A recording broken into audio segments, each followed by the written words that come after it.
Welcome back to another video. In this video, I got nothing planned at all. It is currently 9:45 at night.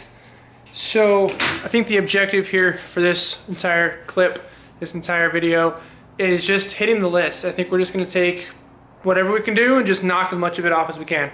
There's nothing really big aside from roof rack, which I'm not worried about, and interior left to do on the truck. Aside from like a lot of just the little stuff. It's just a lot of little things on here to knock out. So I think we're just gonna bounce back. Checklist to me doing random stuff, and then checklist me doing stuff again. So I've got the winches taken off, and we're going to cut this little corner out, and this little chunk, and that little corner out as well.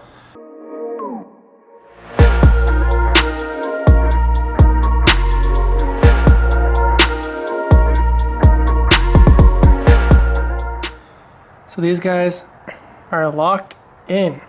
One on the hole right there, and then 4 across the back. In regards to the winch plate though, got it cut on the corner, a little notch out of the front of it, just for aesthetics, nothing really crazy. So just like that, one thing is off the list. Winch plate supports is locked in. Nice little line through that.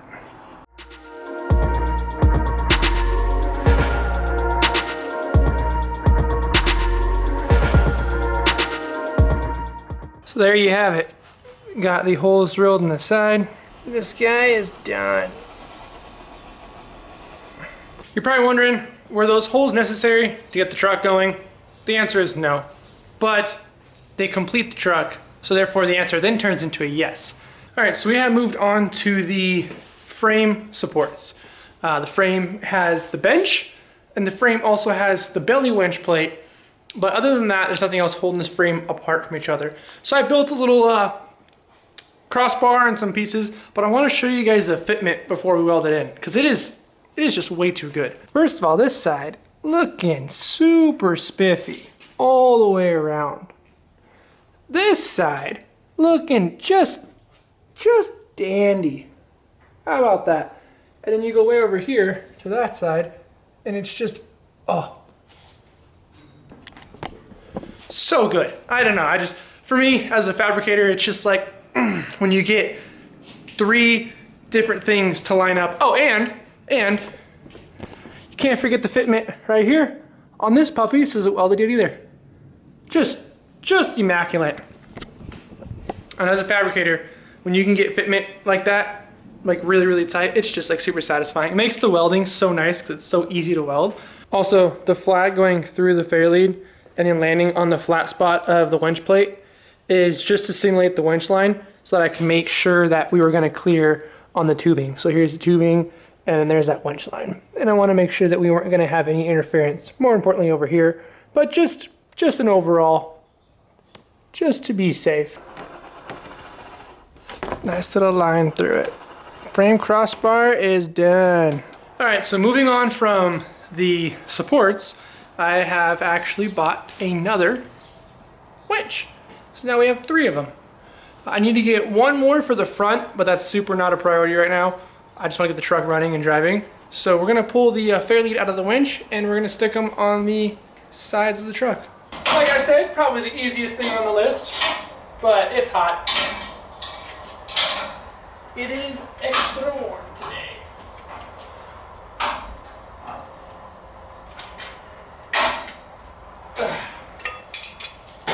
Show you guys what that looks like. So forwards, you can pretty much go until the mirror. Like if you were to pull sideways, the mirror would be the stopping point. I guess you could go below it or above it, but the mirror would be the farthest this way it can go. And then of course it can come out this way, and then it can go straight backwards if it needs to. Mount, side winch, fair leads. Off the list. All right, so up next on the list is gonna be the heater box. Now, this is the worst time for me to do this because it's hot and I'm directly in the sun, but it is gonna be the best time for you guys in regards to the quality of the footage. So I'm gonna show you the heater box and we're gonna yank it out. So I don't even know if you guys have seen much of the engine bay at all, but here's what we're working with. We got a 454 inside the engine bay. We got a 4-row. We have a dead battery, and we got a brake booster right there. And we also have a heater box right here. And this guy is what's gonna go away. Someone at one time has already cut lines, so like these lines are cut. There's a cut line right here as well. There's an AC recharge system. This hose has been cut, and there's even a hose back there that's been cut that you can't see in the shadows. So this whole system is gonna get removed so we have space up here for goodies. Since I'm not trying to save any of this, or lose parts and hardware. Would you look at that? We're using metric on an American vehicle. What a crime. I have no idea how to remove this. So we're just doing things until something happens. Like I said, I'm not saving it, so I really don't care about reconstructing it later on. I know you folks can't really see what's going on down here, but I want you to know I would rather rebuild the entire bed of this truck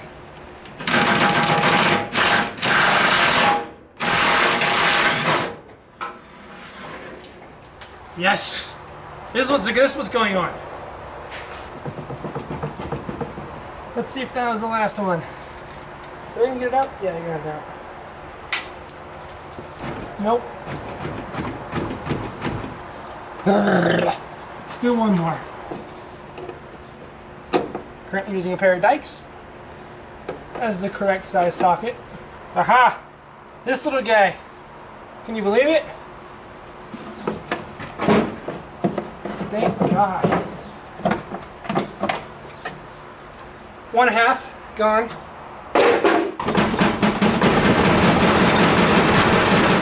This is how you know I'm done.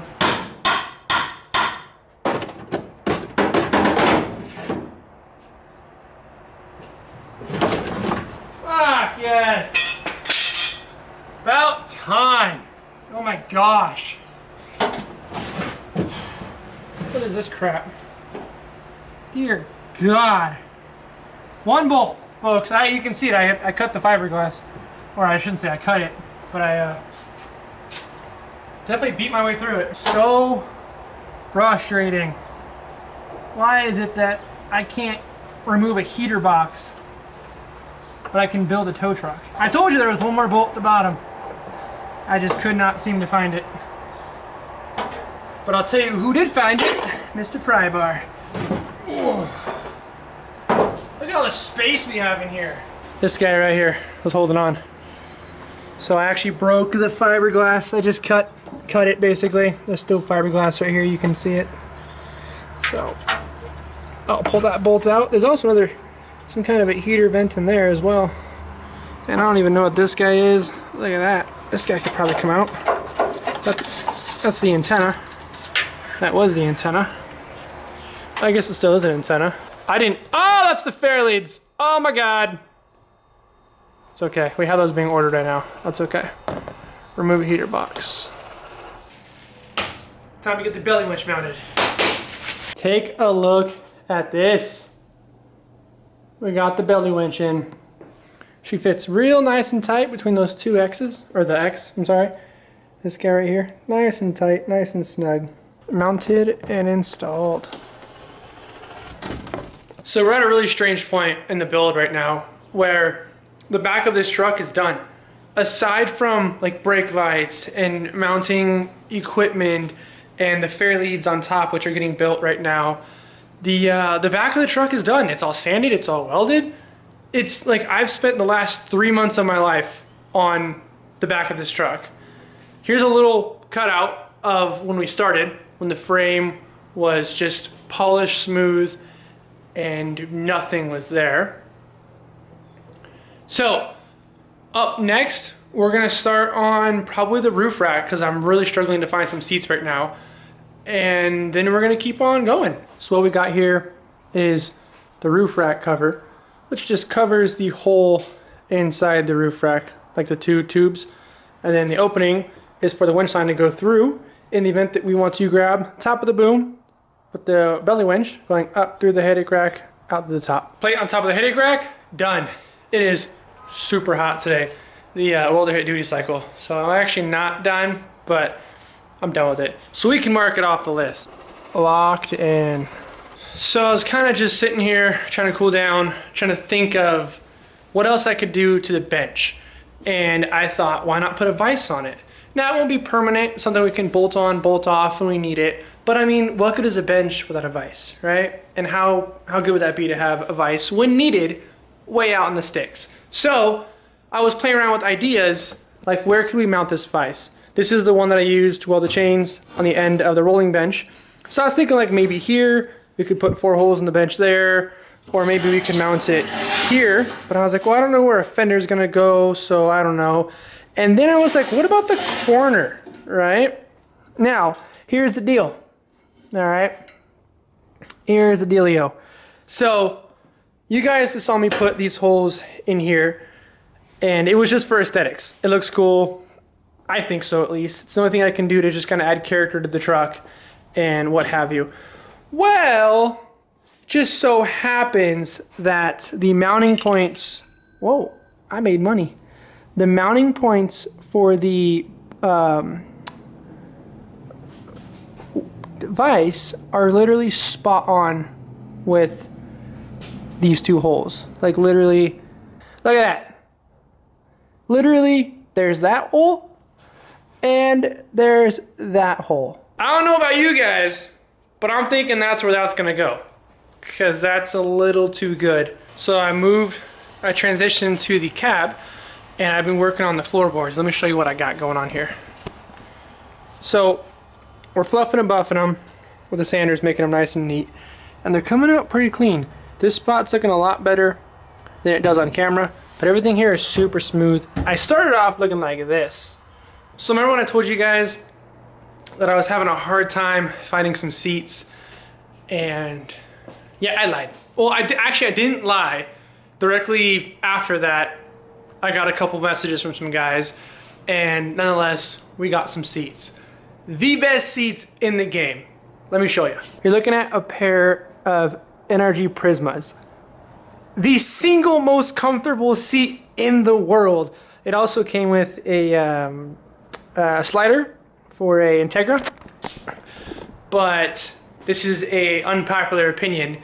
If you're gonna run a slider on a bucket seat, you're gonna die, because a bucket seat is for racing, to keep you locked in, keep you held in, and the slider made in China is gonna break and you're gonna go right through the windshield. If you agree, if you don't agree, I don't care. We're gonna hard mount these guys into the K20. But take a look. Oh, if you take a seat, the holes for the harnesses, perfect shoulder height. I'm 6'2", okay? I'm a big boy. I'm a tall boy, not big. So I haven't talked pricing on anything about anything to you guys, but we're gonna talk pricing about the seats, because I'm super stoked about them.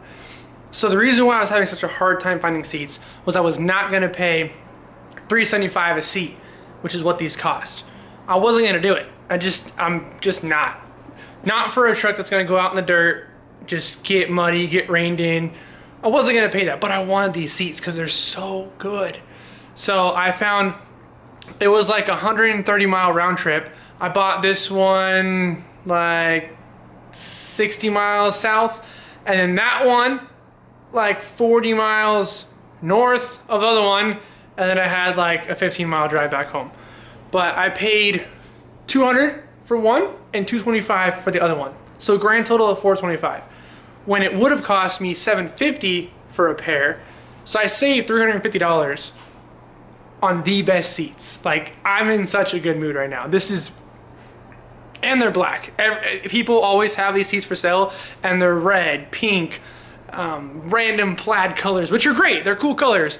But when you're doing an off-road tow truck, they're gonna get dirty, and they're gonna get dirty quick. So a red seat just isn't gonna cut the beans. But a black seat, probably also not gonna work, because it's black, adheres dust. But I don't care, because I have 2 NRG Prismas, and I'm in a freaking great mood right now. We're gonna put these in probably tomorrow, but it'll be like right now for you guys. Also, to go with these seats, we have a set of PRP 3.5 inch 5 points, which we are not gonna use the 5th point, because we're not getting crotch kicked by a strap. But harnesses are the only thing that was actually given to me. Those came out of my Pop's razor because my mama did not like how thick the straps were. So, and she didn't like the center strap, which you could have taken off, but I wasn't gonna complain. So he got a set of 4 points and he was like, hey, do you want the 5 points? And I was like, yes, I do. Alrighty, I'm not really sure how well y'all can see me up in here, but we're gonna take this steering wheel out because I'm not gonna be able to fit in here with a bucket seat and this size steering wheel. And the 3 miles that I did drive the truck, the power steering was like amazing.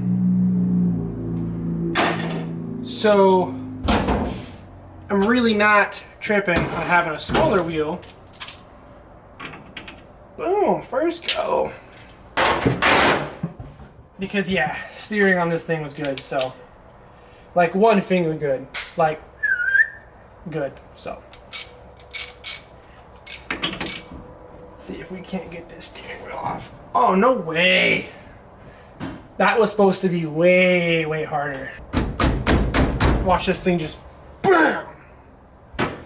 We're gonna try to avoid that as best as possible.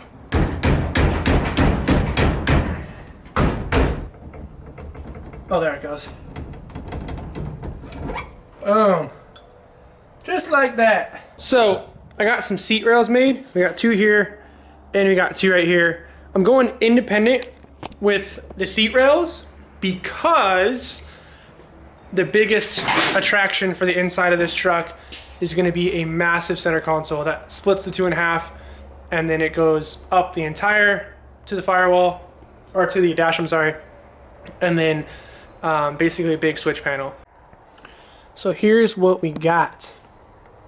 Independent seat rails, front and rear. Passenger and driver, mount bucket seats. I call that done. So thank you guys for watching on this video. We knocked out a ton of stuff on the back of this truck. The bed's basically done, minus a couple little details like fairleads and brake lights and wiring it up. Construction-wise, we're locked in. So I hope you guys have a great night. Enjoy this one. I'm gonna get this last seat in. Have a good one.